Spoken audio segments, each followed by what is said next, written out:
Automobile 5's 2017 Maserati Quattroporte review. Finally, a return to form for the Italian brand with the updated 2017 Maserati Quattroporte. It's not often an ultra-luxury vehicle gets a midlife update so extensive as the one found in the 2017 Maserati Quattroporte. But as the Italian brand seeks world domination over its European rivals in what is a hotly contested segment, the refresh for this super sedan brings some much welcome changes. Love it or hate it, the Maserati Quattroporte turns heads.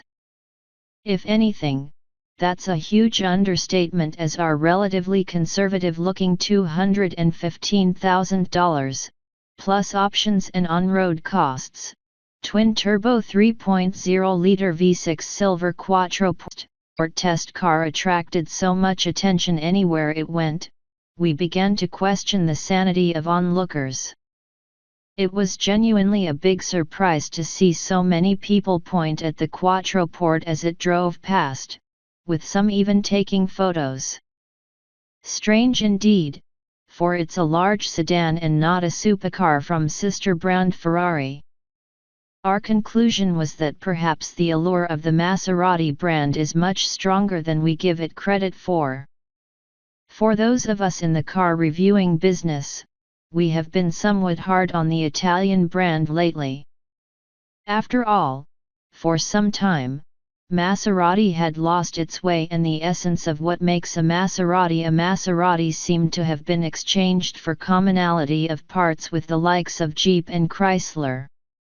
This hasn't exactly changed completely, and the Levant S is a case in point, for it's far too much Grand Cherokee and not enough Maserati, but the updated Quattroporte is almost like a return to form. It's the first Maserati we've driven in, well, forever, that not only ticked all the boxes in terms of price, performance, comfort, and luxury, but also felt grand and worthy of the Trident badge. The most notable update to the Quattroporte is the front and rear bumpers, which bring a matte black profile at the front and the matte black extractor at the rear. The MY17 Quattroporte now has more resemblance to the Levant from the front, but also utilizes active aero by the adoption of electric air shutters which, the company claims, reduce aerodynamic drag by 10%. The turbocharged V6 engine has seen its power boosted to 257 kilowatts with 500 Nm of torque. It will now do the 0 to 100 km/h run in a respectable 5.5 seconds. It feels pretty quick for a car this big, and the ZF 8-speed automatic does wonders for extracting the most from the engine in the smoothest way possible. What really makes you smile, though, is the noise when sport mode is engaged. It's not the Ferrari-inspired V8 sound you might get in the GTS, but it's still very rewarding and certainly adds to the allure of owning an Italian car. We did notice in our test car there were occasional moments of surging when the speed was constant and the Quattroporte was powering slightly uphill. The large sedan would surge forward slightly, then stop, and then repeat over and over.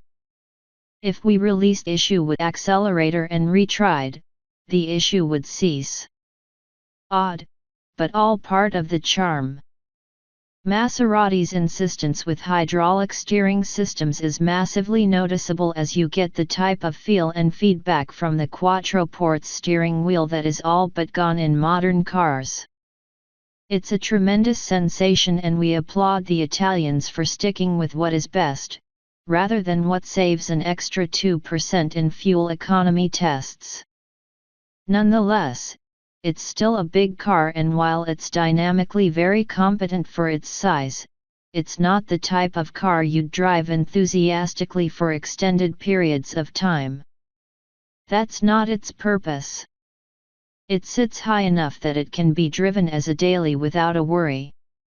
However, it needs that level of dynamic ability, for the Maserati Quattroporte it's with everything from the Mercedes S-Class, Audi A8, BMW 7 Series and even the Porsche Panamera and Jaguar XJ. Unlike the offerings from the three big Germans, the Maserati doesn't blend into traffic. That has its up and downsides depending on your personality. Frankly though, we prefer our high-end cars to look a little different to a base model C-Class or 3 Series. You would expect, then, that beauty is not very skin-deep in the Quattroporte, but you would be wrong. Jump inside and the large sedan oozes class and sophistication. It lacks the technological gadgetry and contemporary design of the S-Class and 7 Series, but it makes up for it with every other virtue possible. It's a beautiful cabin with expert use of wood throughout and an overall design theme which will date much better than the giant screen wow factor of the Germans, which we love for other reasons. Most importantly, it finally gets an infotainment system that doesn't drive you mad. The 8.4-inch unit has Apple CarPlay and Android Auto with a new rotary control knob system, but even without those, it's super fast and very easy to use. Yes, it's almost identical to the one you get in a new Jeep, but at least it works, and we'd rather have this than some quirky Italian system that decides to go on siesta every time you try and use it. There's also a perfectly positioned storage area for modern smartphones that easily accommodated and protected our iPhone 7 Plus like it was designed for it. The rear seats are enormous, and this is undoubtedly the type of car that will swallow up 5 average adults for long trips. We had our family of 4 on board as we took a long drive from Brisbane out towards Warwick and back, and the Maserati's interior quietness and comfort really impressed us.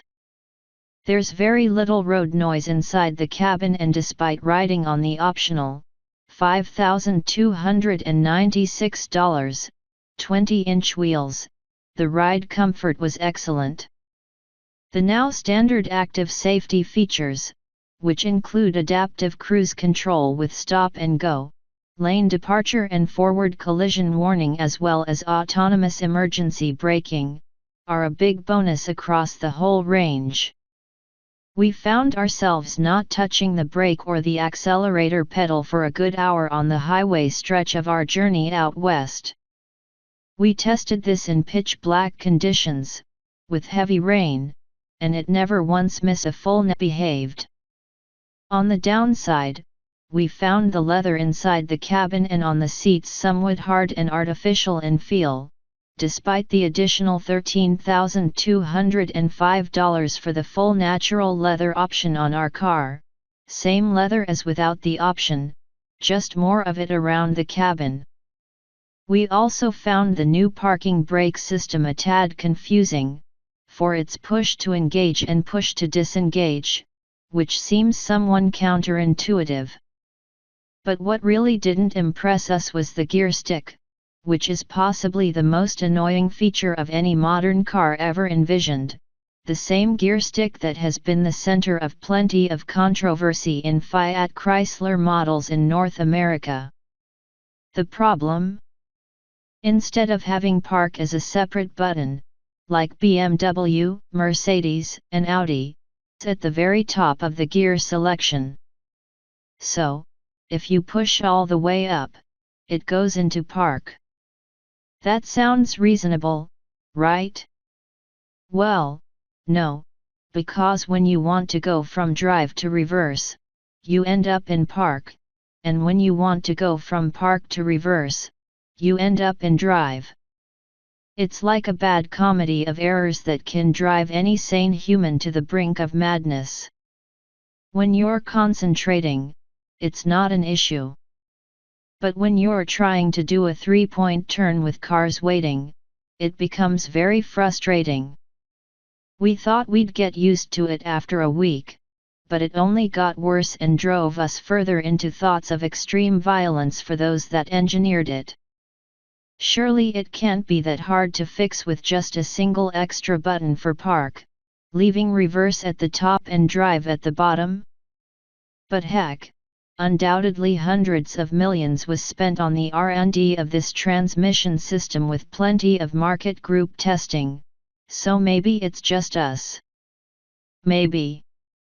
To be fair, if you did actually own the car, you would at some point learn to use it without bringing the Lord's name into disrepute, so our rant shouldn't be a deterrent to purchase, but serve as an early warning that it's a feature that needs a bit of patience at first. Overall, our love of the Maserati Quattroporte was not affected by its little quirks. It's a truly sensational car and one which stands out in a segment dominated by Germans. It's well priced for what you get, and it's the type of super luxury sedan you buy if you want to make a subtle statement that says something more than just "me too."